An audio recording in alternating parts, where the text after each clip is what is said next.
Cá Entre Nós, com Nelson Marques.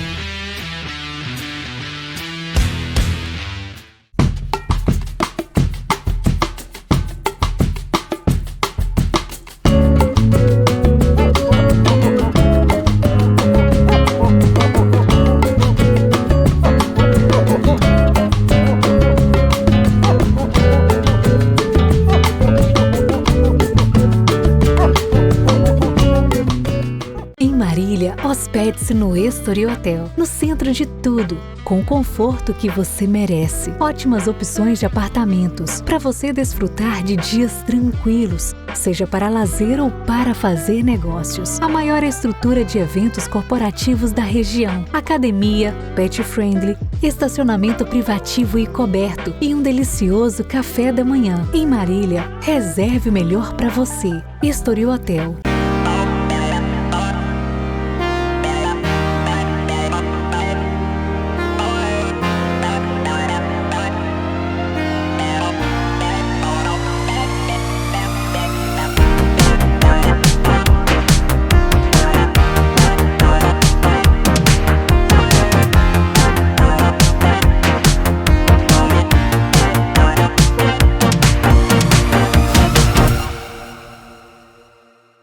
Olá pessoal, estamos iniciando mais um Cá Entre Nós e hoje temos a honra de receber o professor Márcio José Andrade da Silva, filósofo clínico e pesquisador dedicado ao estudo do ser humano em sua singularidade. Ele traz uma abordagem inovadora para a vida cotidiana, a filosofia clínica, um método criado pelo filósofo brasileiro Lúcio Packer, que valoriza a individualidade, promove o autoconhecimento e abre caminhos para compreender dilemas existenciais, conflitos internos e decisões do dia a dia com mais clareza e autonomia. Márcio José, que se acha poeta e se perde filósofo, segue o princípio de Malamé: definir é matar, sugerir é criar, e compartilha com Sócrates a sabedoria de nada saber. É latifundiário virtual no campo cinematográfico, cultivando o sítio filosofiacinema.com. Vale a pena dar uma passeada nesse site, bem bacana. Na poesia, ele lançou 2 livros: Projeto Clareando, em 1988, e Selos, em 2014. Também é autor do livro Filosofia Clínica e Cinema, também de 2014. É um prazer recebê-lo e seja muito bem-vindo, professor Márcio, aqui no nosso Cá Entre Nós. Ô, Nelson, muito obrigado. Gostei muito de me ouvir sendo apresentado, né? Muito legal. Que bacana. É uma honra muito grande estar aqui e tentar explicitar um pouco o que é a filosofia clínica e as suas nuances nesse mundo. Que bacana. A ideia é essa, né? Trazê-lo aqui para esclarecer esses pormenores da filosofia aí, que eu tenho certeza que o senhor vai conseguir fazer com muita tranquilidade. Professor, e para começar aqui o nosso bate-papo, eu gostaria de entender o que é filosofia clínica e como ela se diferencia de outras práticas terapêuticas. Tá certo. Eu vou começar um pouco, antes da diferenciação, um pouco da história dela. A gente trabalha muito com historicidade, né? O Lúcio Pachter, que é quem formulou, sistematizou a filosofia clínica, ele é do Rio Grande do Sul, de família de médicos, né? E sempre esteve envolvido, então, com a medicina, com a psicanálise, e teve um momento, na década de 80, que ele entra, de certa forma, em crise com a metodologia que ele estava aprendendo. E ele começa a estudar sobre como poderia compreender melhor e auxiliar melhor o ser humano. Então, o avô dele fala assim: Lúcio, vá pesquisar. Ele fala assim, não fique lendo os livros, vá conversar com os autores. Aí o Lúcio vai para a Europa, onde ele estabelece um contato com a chamada filosofia de aconselhamento que está surgindo. Ele se surpreende e fala assim, ó, é interessante que a filosofia possa ser utilizada para isso, mas ainda não é o que eu quero. E aí ele começa a pesquisa dele, tanto lá e quando ele volta para o Brasil também. E é interessante esse começo, para ir estabelecendo os limites da filosofia clínica. Então ele trabalha numa aldeia de pescadores, Santa Catarina, e começa a pesquisar. Quando ele vai à Europa, ele também faz um trabalho de atendimento, né, de atendimento e pesquisa. E no primeiro momento ele fala assim, opa, as mesmas respostas que eu encontrei no Brasil, eu estou encontrando aqui na Inglaterra. Olha só. Então eu acho que eu descobri a pedra filosofal, né, a grande resposta. Mas aí, após ler Gadamer, ele viu que ele estava cometendo um erro. O erro estava na pergunta. Ele não estava ouvindo a pessoa. Ele estava perguntando e a pessoa ia atrás da responder aquela pergunta. Né? Então, é o primeiro momento que ele se toca. E aí ele refaz toda a pesquisa dele. E no início dos anos 90, ele vai montar a primeira turma de filosofia clínica, com colegas dele da filosofia da PUC São Paulo, PUC Rio Grande do Sul, né, da FAPIPS. Então, vem os colegas que estudavam com ele, alguns professores, e aí temos a primeira turma. Em Campinas, vamos ser, acho que a segunda turma do estado de São Paulo. Ah, a primeira em Ribeirão Preto e a segunda em Campinas. Né? E ela vai surgir a partir de um convite da direção da PUC, daqui. E aí a gente vai, isso daí em 97, finalzinho de 97. E aí vamos ter a palestra e monta-se a primeira turma, que são 15 alunos. Né? E uma curiosidade, assim, a diretora que convidou o Lúcio para dar a palestra e foi minha professora, agora é minha aluna. olha só que legal. Está fazendo filosofia clínica, está finalizando agora, né? A gente está no processo do estágio. Mas foi assim. E a diferença, né?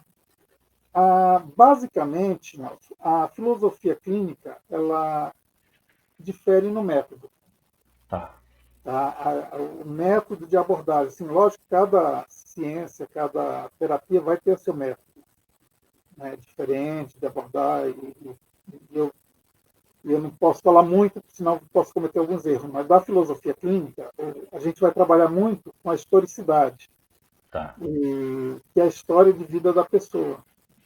E a partir disso daí a gente vai ter todo o conhecimento e poder trabalhar assim. A gente não trabalha com medicação, não trabalhamos com diagnóstico ou tipologias, digamos assim. Né? A gente trabalha com a pessoa, como você falou no começo, com a singularidade dela. Singularidade, exatamente. Aquela pessoa que está diante da gente é única. Cada sujeito no mundo, nesses bilhões de habitantes da Terra, cada um é um. É difícil. E a filosofia clínica ela tem essa beleza de cuidar de cada um como a pessoa é. Interessante. Professor, e como que surgiu o seu interesse pessoal por esta área e qual foi o seu caminho até se tornar aí um filósofo clínico, vamos dizer assim? Tá. Essa daí, eu havia falado, né? A direção da filosofia convidou o Lúcio para uma palestra. Tá. O que eu achei legal na PUC, que eu formei, é que a direção sempre estava interessada em mostrar os possíveis caminhos que a filosofia permitia, né? Além do magistério, além de você se tornar um professor da rede pública. Então, antes da filosofia clínica, eles trouxeram o Lippmann com a filosofia para criança. E logo em seguida veio a filosofia clínica. E eu estava já finalizando meus estudos na PUC, né? E aí eu conversava muito com os colegas, tá? Tinha sempre essa curiosidade de poder auxiliar, não só filosofando com as pessoas, né? Não só dando um filósofo para a pessoa ler, mas quem que era aquela pessoa? Eu tinha esses questionamentos, mas sem saber o que fazer ainda.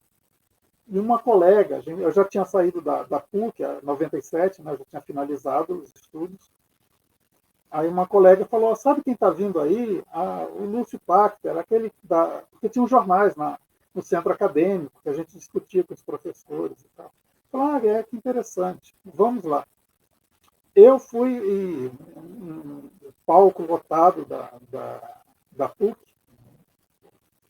e o Lúcio deu a palestra dele, muito interessante, provocando, assim, e é legal porque os professores nossos, eles têm uma formação filosófica, então, geralmente é uma escola filosófica que eles têm, então seguem, né? Tinha utilitarismo, tinha marxismo, tinha várias correntes de professores. E o Lúcio chega lá com como diríamos, com um projeto, uma mostra de que todas as escolas eram possíveis de conviverem, principalmente por causa da prática da filosofia clínica. E eu achei aquilo interessante. E no livro do Lúcio, ao final, tinha uma coisa que eu nunca tinha visto em livros de filosofia. Indicações de filme, indicações de poesia, literatura. Então, era aquela arte, aquele jeito do ser humano se expressar. Existia essa possibilidade de filosofar com isso também. Interessante, saiu um pouco, como eles dizem, saiu fora da caixinha, né? Começou Isso, a causar outros interesses que não só o estudo fechado da obra do autor, né? Exatamente. E acho legal, o Lúcio até hoje faz isso, ainda dá os minicursos dele, sempre trabalhando, puxa um autor brasileiro, um autor do Oriente Médio, do Oriente Extremo também. Legal. Ele gosta muito e vai colocando, aqui é a filosofia clínica, aqui é isso. Tal. Então ele vai ensinando por isso, né? E é um dos motivos de eu ter escrito o livro Filosofia Clínica e Cinema, né, que é um modo de você ensinar a filosofia clínica utilizando filmes. Certo, isso é interessante. Professor, me diga o seguinte, o senhor poderia explicar de forma simples o que significa a historicidade, que o senhor comentou agora há pouco, dentro do processo terapêutico? Sim, sim. A historicidade, ela é a coluna vertebral, que a gente chama, da terapia nossa. Né? Então, Nelson, por exemplo, você tem uma história de vida, né? Desde a sua lembrança mais remota e está vivenciando. Para a filosofia clínica, a historicidade tem um particular. Ela é a história de vida contada pela pessoa. Né? Então, o Nelson, por exemplo, viria me contar a história dele desde quando ele conhece. E poderia ter alguns eventos, digamos, que você vivenciou, alguns eventos históricos que são mais coletivos, que você vivenciou, por exemplo, mas aí o que a gente tem? A sua singularidade, a sua representação daquele momento. Né? Digamos o antigo, a Direta Já, por exemplo, que envolveu milhões de pessoas. Né? Então, assim, a gente tem uma leitura histórica daquilo. Então, são milhões de pessoas reivindicando eleições diretas para votar, para presidente e tal. Digamos que você estava naquele povo fazendo a reivindicação. Você vai ter a sua representação daquele momento. Vou ter a minha história. A sua história naquela história. Exatamente. Assim como o colega que está do seu lado vai ter. A dele. A dele. Né? Que aí a gente pega um pouco da singularidade. E de Protágoras fala assim, o homem é a medida de todas as coisas.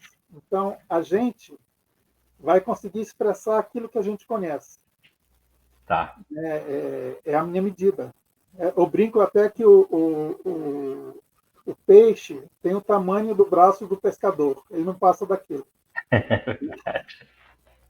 Ele não consegue. E por isso, assim, quer dizer, ele tem nós somos a régua da nossa história. Né? Perfeito. E o Schopenhauer vem complementar, fala assim, o que a gente faz é uma representação do mundo. Eu nunca vou conseguir explicar esse mundo que eu tenho. Eu represento ele para mim e eu explicito ele para outras pessoas. Certo. Ô, professor, em que situações do cotidiano a filosofia clínica pode ser, né, assim, uma aliada prática para as pessoas? Ah, tá. Geralmente, a gente um procedimento terapêutico, tá? Então, alguém tem alguma questão existencial, alguma questão que nos traz, e a gente vai trabalhar com a historicidade, identificando como a pessoa reage a certas situações. Tá. Nesse primeiro momento terapêutico, vou partir desse viés terapêutico, a pessoa começa a se conhecer quando ela me conta a história de vida dela. E a gente pede que seja de forma cronológica, evitando saltos lógicos de assunto. Lógico que a gente não consegue, isso aí é o ideal, né? Aham. Mas ao fazer isso, a gente já identificou, muitas pessoas começam a se perceber. Então elas percebem, se acontecer tal coisa, eu posso fazer isso, que não vai me afetar tanto. Né? Tem um colega de Goiânia, o Will Goya, ele fala, para ele, a filosofia clínica é uma grande ética, né? Uma ética do ser humano no mundo. E é um diferencial, principalmente essa questão da singularidade, do respeito ao outro. Então, ele parte desse pressuposto, é uma ideia que eu gosto muito, dessa nova ética, uma ética humana. Né? Porque a gente sempre está trabalhando modernamente com a ética desse trabalho, ética de não sei o quê, né? Mas essa relação humana, às vezes a gente esquece. Né? Quem que é aquele sujeito que está diante de mim? Né? Como eu posso acolher ele? Né? Essa parte humana. Então, eu acho que no nosso cotidiano, no nosso dia a dia, a partir do momento que a gente começa a se perceber, acho que fica mais fácil de você caminhar. Perfeito. E, doutor, professor, me diga o seguinte, diferente de outras abordagens, a filosofia clínica não trabalha com diagnósticos ou rótulos, né, como o senhor disse no começo. Isso muda a forma de acolher quem busca essa ajuda? Boa pergunta essa daí. Sim, sim. Porque, na verdade, não desmerecendo as outras ciências, porque cada ciência e isso é um negócio que o Lúcio fala assim, nem todo mundo foi feito para a filosofia clínica. Às vezes tem umas outras correntes terapêuticas que a pessoa se encaixa melhor. Né? Mas para a filosofia clínica, o que a gente vai acolher, se eu colocar um rótulo na pessoa, né, uma tipologia, uma doença, eu vou estar tratando aquilo, e não a pessoa que me procurou. Não sei quem que é ela. Então, tem um filme, o Pat Adams, não sei se que acho muito interessante, com o Robbie Williams. Tem uma cena em que ele se infiltra num grupo de estudantes que estão fazendo estágio.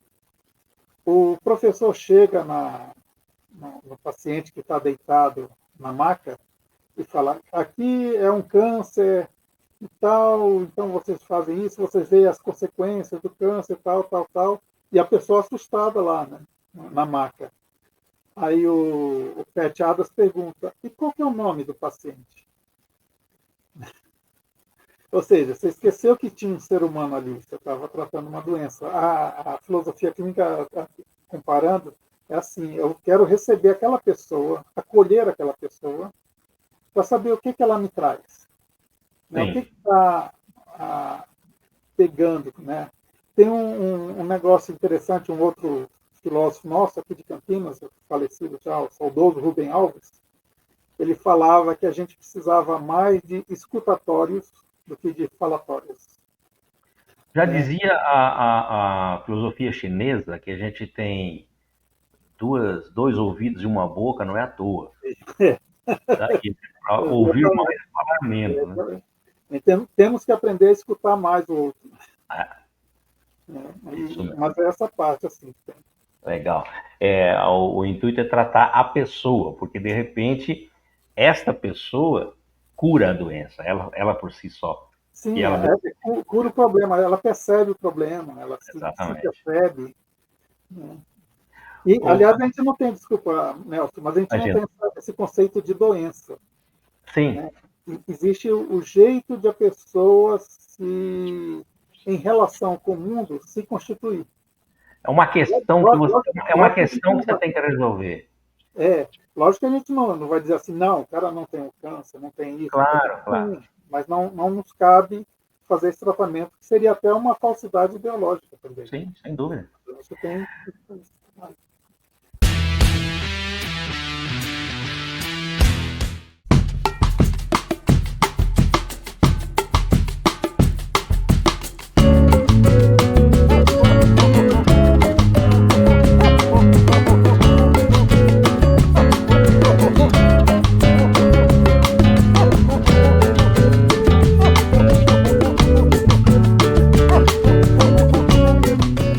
Em Marília, hospede-se no Estori Hotel, no centro de tudo, com o conforto que você merece. Ótimas opções de apartamentos para você desfrutar de dias tranquilos, seja para lazer ou para fazer negócios. A maior estrutura de eventos corporativos da região, academia, pet friendly, estacionamento privativo e coberto e um delicioso café da manhã. Em Marília, reserve o melhor para você. Estori Hotel.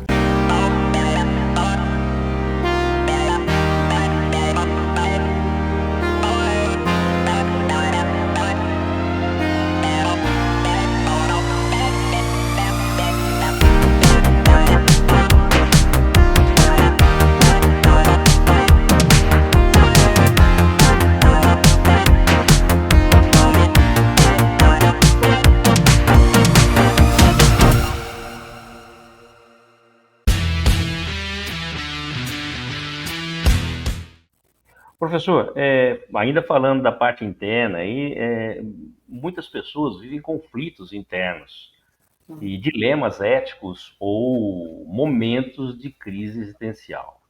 Como que a filosofia clínica pode ajudar nesses casos? Olha, existem dois momentos que é para abordar essa questão. Tem um que é muito curiosa, que o Lúcio fala. Quando eu falo Lúcio fala, é que ele nos deu aula e fala isso daí. Às vezes, essas questões salvam a pessoa. Tá, Né? Então, está num trabalho sendo explorada, está fazendo alguma coisa que não está gostando, ela, talvez de forma sem perceber, ela cria uma angústia, cria uma crise existencial e faz ela parar com aquilo que ela está fazendo. Né? E se ela, nesse início de crise, eu tratar, digamos, dela e tirar isso daí, ela vai continuar sofrendo e isso pode ser muito prejudicial a ela. Então, por isso, a importância da historicidade de volta aqui, né? Ressaltando. Mas a gente vai trabalhar e tentar entender quem é aquela pessoa, o que é aquilo que ela me traz. Como eu posso auxiliar ela? Será que realmente, né, será que realmente é isso que ela traz? Ou existe alguma coisa além disso? Então, às vezes, a crise ela está mascarando alguma outra coisa também. é verdade. Tem que procurar a causa, né? E não o momento, né? Isso, Não não a consequência a da coisa, mas consequência. Está aguçada ali, você vai, não é isso. Vou é, descobrir lá atrás o que é. Professor, o senhor poderia compartilhar algum exemplo prático, claro, sem citar nomes, né? sim, De transformação que o senhor acompanhou em sua experiência profissional? sim. Eu tenho, aliás, dois casos que caem um pouco naquela questão do cotidiano, Tá, né, que eu estava. comentando acima. Não, que me surgiu aqui. Uma vez estava tendo reunião de final de ano dos professores de universidade, fazia parte e tal. Então a gente foi numa churrascaria, comemos, nos divertimos e saímos da churrascaria.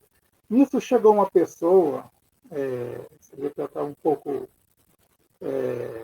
maltrapilha e tal, e ela estava vendendo um desenhinho que ela fez, a caneta, naquele isopor que vende, aquela bandeja de frios. Ela pegou uma caneta, fez um desenho e estava vendendo, né, para pegar dinheiro e poder comprar comida. Aí teve um colega que falou assim, não, tome dinheiro aqui, né, e vai comprar uma comida. Aí o cara recusou. Eu falei, não, eu estou vendendo o meu trabalho que eu fiz para conseguir um dinheiro. Aí nesse momento eu cheguei lá e falei, não, eu gostei do seu trabalho, vou lá, comprei, né? Você escutar o outro. Né? Não. E uma outra vez eu estava saindo do restaurante, você viu que eu adoro sair de restaurante, né? Com um colega meu, e veio um mendigo falar assim, aí o colega falou, não, vamos embora, não tem nada aqui para dar. Ele falou, não, eu quero contar uma piada para vocês. Olha só, ele queria ser ouvido. Ele queria ser ouvido. Eu quero contar uma piada, porque eu fui um palhaço de circo e tal, agora estou na situação, então vou contar uma piada. Eu falei, pode contar a piada. Ele contou e tal, a gente se divertiu, riu, agradecemos e cada um foi para o seu caminho. Olha só. E tem agora do mais específico de um atendimento que eu achei muito legal. Durante a pandemia, eu orientei uma amiga. Ela estava fazendo para obtenção do certificado A, que a gente chama, terapeuta. E ela relatou que tinha a partilhante dela, como é que a gente chama as pessoas, né? Que elas partilham a vida com a gente. Sim. Ela tinha um problema, ela estava com alguma crise, uma crise existencial que não sabia o que era. Ela vivia com o marido, ia à igreja, e ela foi contando a história de vida dela, trabalhando. Ela se percebeu, né, que ela havia abandonado os estudos, e o estudo era muito importante para ela. E aí, durante o processo terapêutico, ela retoma os estudos, vai fazer a faculdade que ela havia parado, né, e aí ela se tornou uma outra pessoa, digamos, né, mais próxima, mais alegre. Mudou assim, o meio dela. A filha começou a falar, nossa, que estranho, você está diferente. O marido também. Então, existe essa descoberta, né, sobre quem eu era e o que eu queria. E ela faz esse caminho. É bonito você acompanhar esse processo. Precisa de um gatilho, né, professor? Oi? Precisa de um gatilho para poder ajudar a pessoa a encontrar o fio. Porque às vezes ela está meio presa sem saber. Perdido. Né? Fica tipo numa armadilha, assim, ela fica. Eu falo, círculo vicioso, né? Não percebe. Aí, de repente, você puxa o fio e rola todo aquele barbante. Interessante. Professor, quais filósofos e pensadores mais dialogam com a filosofia clínica e inspiram esse trabalho? Rapaz, na filosofia são 2.500 anos, né, de filosofia. Eu tenho o Protágoras, que eu iniciei aqui, ele é o nosso pontapé inicial, né, da medida que a gente percebeu os limites do homem. É uma medida de todas as coisas. Na filosofia clínica, quando o Lúcio vai elaborar essa ciência, digamos assim, a gente vai com 4 escolas, da historicidade, o historicismo, né, que tem, entre outros, tem o Dilthey, dos Estados Unidos, que é pedagogo e filósofo, ele trabalha muito com a questão da historicidade. Tem o Círculo de Viena, com analítica da linguagem, onde o Wittgenstein aparece, né? Ele tem na questão do empirismo, com o David Hume, a coisa do nosso cotidiano, que a gente pode ver, né? E que eu me lembro. É fenomenologia, lógico. A fenomenologia do que se apresenta para nós. Aí temos o querido Ortega y Gasset, entre outros filósofos. Né? Então, assim, essas escolas, mas a gente vai ter vários outros. Como tem de valores, Max Scheler, temos vários, mas assim, o Lúcio ele vai pegando conceito, ele não pega um sistema fechado, por exemplo, e aplica. Ele vai pegando daquilo que ele acha interessante para uma terapia. Entendi. Professor, a filosofia clínica também tem espaço fora do consultório, como em empresas, escolas, hospitais, por exemplo? Como que funciona essa aplicação em outros contextos? Tá. Não, então, porque basicamente, quando ela inicia, ela é para a pessoa, para a singularidade, né? Então, como eu vou trabalhar numa empresa onde existem várias singularidades, né? Sim. Eu faço parte do Instituto Mineiro de Filosofia Clínica. Na gestão anterior éramos 3 sócios, eu, a Marta e a Isabel. A Marta de Uberlândia e a Isabel de Poços de Caldas. O único paulista aqui que entrou em Minas, né? Sou eu. A Marta, em Uberlândia, ela fez um atendimento de uma empresa particular. Uhum. Né? Então, e ela percebeu, ao fazer a colheita, que aquela empresa, a estrutura da empresa era muito parecida com a estrutura do dono. Né? E aí ela trabalhava isso daí, porque às vezes a estrutura do dono reflete na empresa, conflitos, problemas, e isso daí refletia nos funcionários. Então, como fazer essa adequação, digamos assim, das singularidades com a singularidade maior, chamamos assim, da empresa. E ela foi vendo e analisando, mas o foco central, no caso da particularidade de uma empresa particular, era o dono. Tá. E a Isabel já fez uma coisa mais interessante, não diferente, mas interessante também, porque ela era funcionária do INSS. E quando ela foi fazer o estágio dela, numa cidade litorânea, tinha a sede principal do INSS e tinha as agências pequenas. Ela foi alocada numa agência problemática, assim, onde todos os funcionários que davam problema nas outras agências eram transferidos para lá. Estavam todos reunidos no mesmo lugar. Todo reunido, não. Você queria pegar. Aí o que ela fez? Ela começou a fazer um trabalho com os funcionários, esses problemáticos, e em relação à agência, porque aí você pega o INSS, ele já tem uma estrutura dele fechada, e já é diferente da anterior. Não existe alguém que você possa identificar como características da entidade. Então, você tem que entender aquela entidade governamental e como essas pessoas compreendiam, interagiam, relacionavam. Eu sei que ao final do estágio dela, a agência da água para o vinho mudou. Se tornou a agência modelo da cidade. Né? Um referencial para as outras. Mudou o entendimento de todo mundo. De todo mundo, o atendimento com o público também. O público, né? Melhora tudo, que a pessoa vai entendendo e vê o quanto que ela é importante passar as informações corretas para a população, e isso vai melhorando o dia a dia, que na verdade é exatamente o que acontece. As pessoas acham que estão ali, elas estão trabalhando só cumprindo um horário, não tem, como dizem, não existe o comprometimento, né? Existe apenas um envolvimento, não o comprometimento. A pessoa não tem essa percepção de que eu estou ali pelo outro, que está procurando a entidade. Exatamente. Professor Márcio, cá entre nós, qual a principal mensagem que o senhor gostaria de deixar para quem nos assiste sobre este caminho do autoconhecimento, sem rótulos, só reflexão? Então, cá entre nós, vamos lá. O que eu acho, assim, não seria uma só reflexão, né, como você colocou, a gente vai para uma prática, eu acho isso legal, né?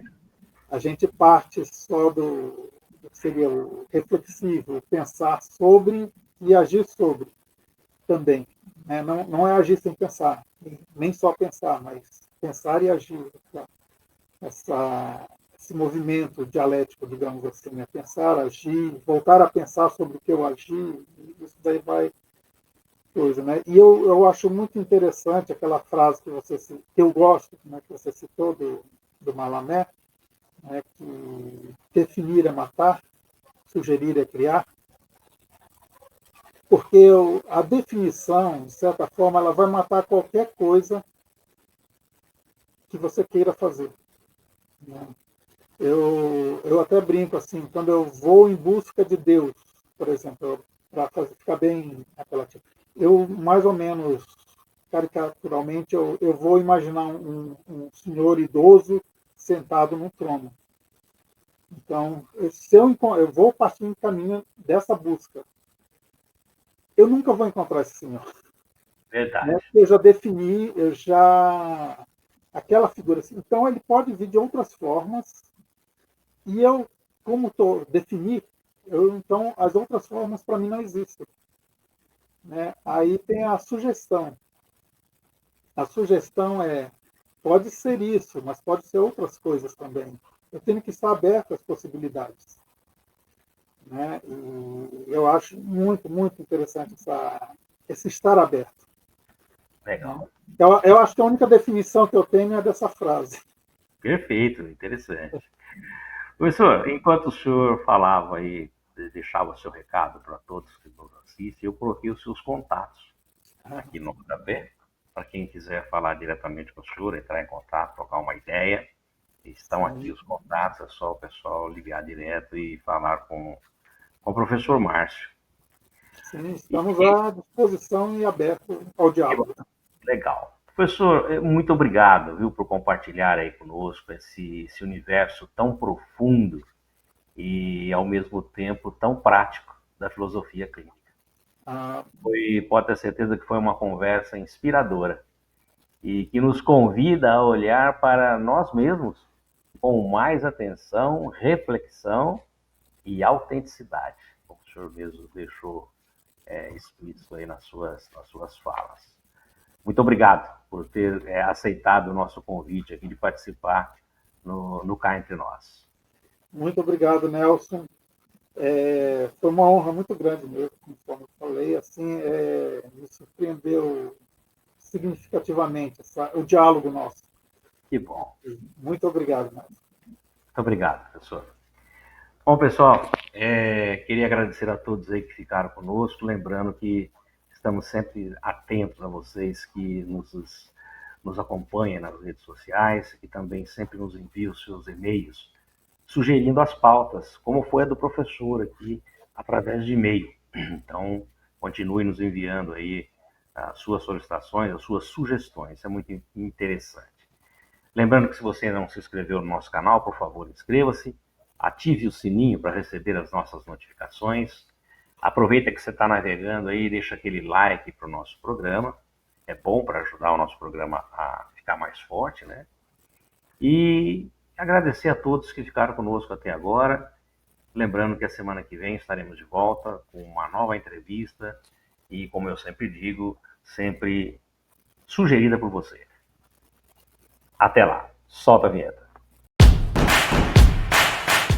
Cá Entre Nós com Nelson Marques.